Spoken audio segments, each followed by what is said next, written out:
Hello friends, मेरे channel नुपुल world में आपका स्वागत है। आज चलिए जानते हैं चीनी यात्रियों की श्रृंखला में एक और चीनी यात्री के बारे में, शुंग यून।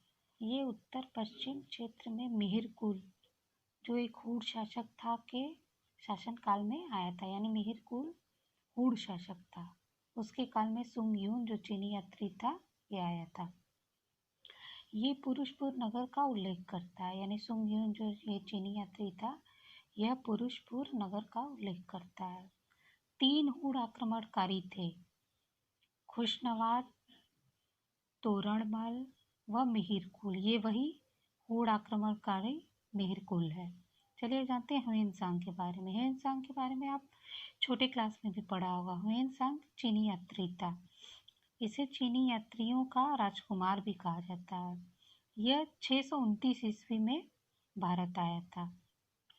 इसे तीर्थ यात्रियों का राजकुमार भी कहा जाता है। यानी ह्वेनसांग को चीनी यात्रियों का राजकुमार भी कहा जाता है और तीर्थ यात्रियों का राजकुमार भी कहा जाता है।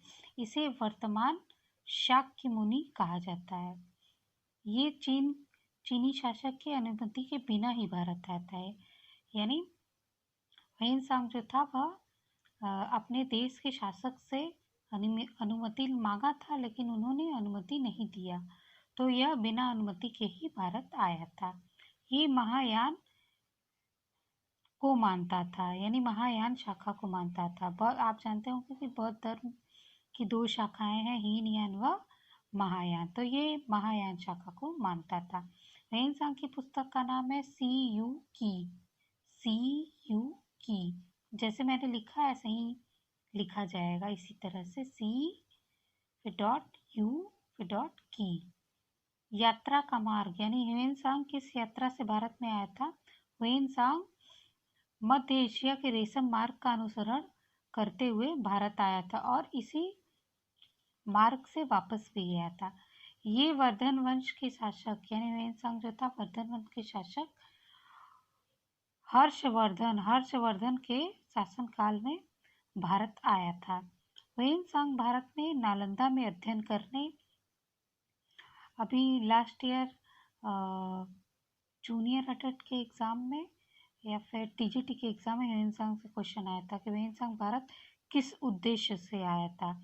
तो यह बौद्ध धर्म के, मतलब ये धार्मिक उद्देश्य से ही भारत आया था। इसने रात में स्वप्न देखा था, मतलब स्वप्न देखा कि उसमें बौद्ध आए थे, महात्मा बुद्ध आए थे। तो यह भारत में नालंदा विश्वविद्यालय है ना बिहार में, नालंदा में अध्ययन करने, बौद्ध ग्रंथों को एकत्रित करने व महात्मा बुद्ध से संबंधित पवित्र स्थानों के दर्शन हेतु भारत आया था। यानी ह्वेनसांग जो था वह भारत में अध्ययन करने और बौद्ध धर्म को एकत्र करने और महात्मा बुद्ध से संबंधित पवित्र स्थानों के दर्शन हेतु भारत आया था। ह्वेनसांग पहली बार हर्षवर्धन से बंगाल में मिला था।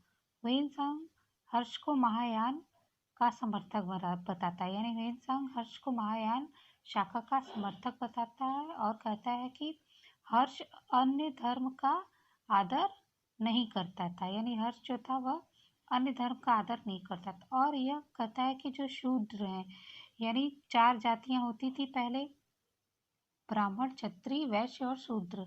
तो यह बताता है कि जो शूद्र हैं वह कृषक हैं। इसने बताया कि समाज में विधवा और सती प्रथा नहीं थी। यानी जिस समय यह भारत में आया था तो इसने विधवा और सती प्रथा नहीं देखी थी, इसलिए इसने बताया कि समाज में विधवा व सती प्रथा नहीं थी, विवाह व सती प्रथा नहीं थी। ह्वेनसांग पल्लव वंश की राजधानी कांची तक गया था। यानी कांची जो है वह दक्षिण भारत में, अर्थात ह्वेनसांग दक्षिण भारत भी गया था। जैसा कि जानते हैं कि फाहियान जो था वह दक्षिण भारत नहीं गया था, लेकिन ह्वेनसांग जो था वह दक्षिण भारत गया था। ह्वेनसांग भारत में कुल 13 वर्ष रहा था। यानी ह्वेनसांग जो था वो भारत में 13 वर्ष तक रहा था। 645 ईस्वी, यानी यह भारत से भारत में 629 ईस्वी में आया था और 645 ईस्वी में यह भारत से वापस गया। वापस जाते समय चंदन की बनी बुद्ध की मूर्ति और बुद्ध के कुछ अवशेष यानी जो भारत से अर्थात प्राप्त हुए थे और कुछ बौद्ध ग्रंथों को लेकर यह भारत से अपने देश चीन गया था। चलिए कुछ चीनी यात्रियों के बारे में कल भी बताएंगे, फिर उसके बाद शुरू करेंगे मुस्लिम यात्रियों के बारे में। Thank you.